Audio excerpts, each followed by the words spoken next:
Good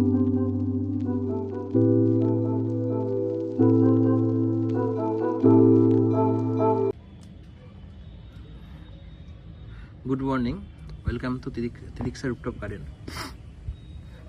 আমরা যে গাছটা বসেছিলাম সেদিনকে বেয়ার রুট করে ডবল ডিলাইট এবং যে অর্গানিক ফিডিংটা দিয়েছিলাম, তারপরে আপডেট হচ্ছে এটা। আজকে প্রথম আমরা এনপিকে ফিডিং করাবো গাছটা। দেখুন, অর্গানিক ফিডিংটা যেটা দিয়েছিলাম সেটার ফলে নোড অনেক অ্যাক্টিভ হয়েছে। এই যে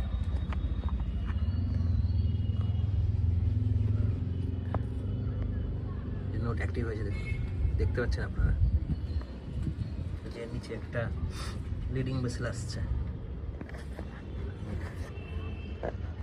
আপনারা যদি একটু ধরেন, এখানে দেখুন একটা বেসেল সেটা অ্যাক্টিভ হচ্ছে। এবার যে আমরা এটার প্রায় 15 দিন বা 1 মাসের যে একটা কেমিক্যাল ফিডিং করাবো গাছটাতে, সেটার জন্য আমরা কি করব, যেটা 2 দিনের গ্যাপে বা 1 দিনের গ্যাপে আমরা করাবো ফিডিংটা ওয়েদার বুঝে। সেটার জন্য আমরা কি করব, 1 লিটার জলে, এরকম 1 লিটার জলের মধ্যে আমি 1 গ্রাম 1261 এনপিকে 1261 আর 1/2 গ্রাম মানে 0.50 MgSF আমি মিশিয়েছি। চেষ্টা করবেন যাতে কোনো ওভার ফিডিং না করার জন্য। একটা সোনার দোকানে যেমন ছোট স্কেলিং মেশিন থাকে, সেই স্কেল মেশিনে মেপে নিয়ে, কম হলে ভালো, যেন বেশি না হয়, সেভাবে মিশিয়েছি আমি। মিশিয়ে এই যে এই মগে 250 ml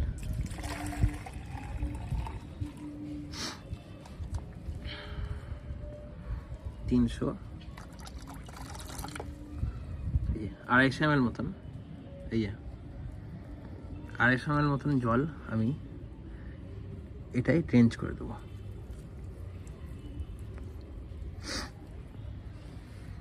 এইভাবে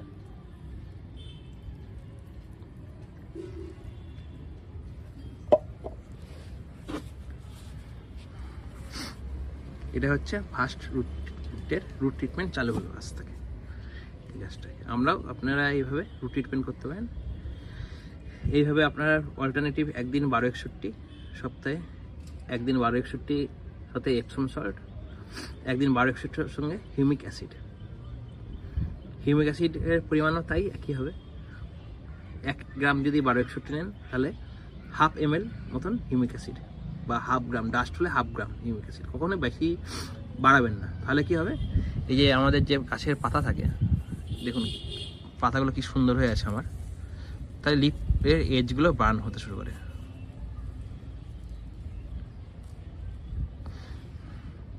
এইভাবে এটা 1 মাস আপনাদের রুট ট্রিটমেন্ট চলবে। তারপর কি আপডেট হচ্ছে আমি আবার আপনাদের সঙ্গে শেয়ার করব।